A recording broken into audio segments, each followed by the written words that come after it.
साथियों नमस्कार। आज झांसी के अंदर बुंदेलखंड के अंदर जो कचहरी के पास जो गांधी सभागार है वहां पर आज छठ माह क्रमक अनशन जारी है किसान आंदोलन को लेकर।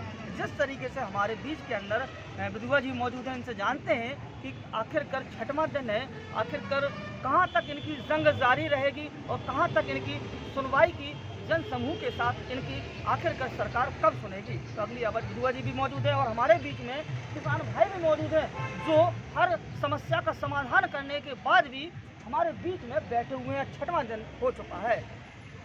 विधु जी ये बताइए, जिस तरीके छठवां दिन है, निरंतर आप लोग पूरा प्रयास में हो, जिस तरीके से मदद के सरकार। छठवां दिन तो यहाँ है, दिल्ली में तो 1 महीना जी, दिल्ली की बात नहीं, झांसी की बात। झांसी की बात उन्हीं का हम सपोर्ट कर रहे हैं जी, जो मांग उनकी है वही मांग हमारी उस वो मांग के साथ साथ में जो क्षेत्रीय मांग है। एक्चुअल मैं आपको बताऊं कि जो 3 कृषि बिल आए हैं ये तो जहरीले हैं ही।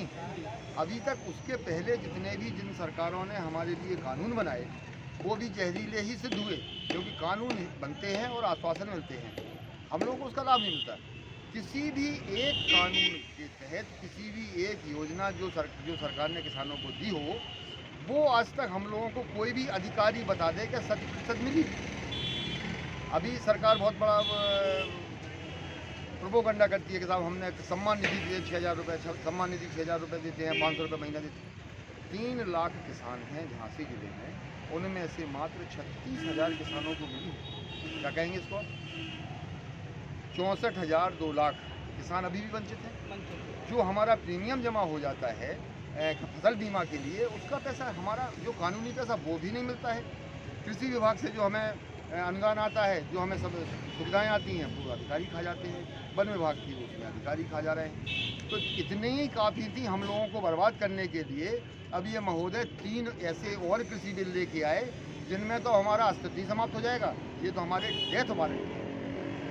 इनके इसके बाद हम लोग किसान नहीं कहलाने वाले हैं। जिस दिन से ये लागू हुए हैं, कोरोना काल में ये लागू किए हैं इन्होंने मई में, तो कोरोना काल में जब से लागू हुए हैं तो 1,900-2,000 रुपये बिकने वाला गेहूं आज 1,200 रुपये में कोई नहीं पूछ रहा है। तो क्या मनसा है? 2022 भी नजदीकी, आप लोग की क्या मनसा अब ये मनसा मेरी क्या बने, ये सरकार को सोचना चाहिए। सरकार को अब सोचना चाहिए कि मेरी मनसा अब सरकार के ऊपर है। हमारे 3 कृषि बिल वापस ले लें, मैं सरकार का सपोर्ट करता हूँ। 3 बिल वापस ले लें हमारा, मैं सरकार का सपोर्ट करूँगा। हमें जो हमारी जो योजनाएं मिलती हैं हमें दिलवा दे, मैं सरकार का सपोर्ट करूँगा। और अगर नहीं किया तो ऐसा है कि ये कृषि प्रधान देश है। ये कहें ना कहें, हम लोग इस देश के मालिक थे, हैं और आखिरी सांस तक रहेंगे। इनके कहने से मैं पाकिस्तानी नहीं हो जाएंगे हम लोग, इनके कहने से गद्दार नहीं हो जाएंगे, इनके कहने से खालिस्तानी नहीं हो जाएंगे, इनके कहने से हम कुछ नहीं हो जाएंगे। हम इस माटी के लाल हैं, इस हिंदुस्तान के लाल हैं हम लोग। हमें इनको सबूत देने की और प्रमाण देने की आवश्यकता नहीं है। धरती माँ की तरफ अगर एक आंख उठा के भी किसी ने देखा, आंख तो छोड़ दूंगा उसकी।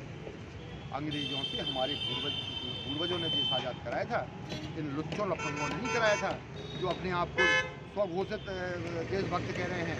हमारे पूर्वज देशभक्त थे, हम देशभक्त हैं और हमारी औलादें देशभक्त ही पैदा हों। देखने वाली बात है कि आखिरकार मुख्यमंत्री जी आदित्य योगीनाथ जी कब तक यह सुनवाई को जारी करेंगे, किसान भाइयों की कब तक मदद होगी। कैमरामैन राहुल के साथ देवेंद्र कुमार, संपादक देव न्यूज़ झांसी।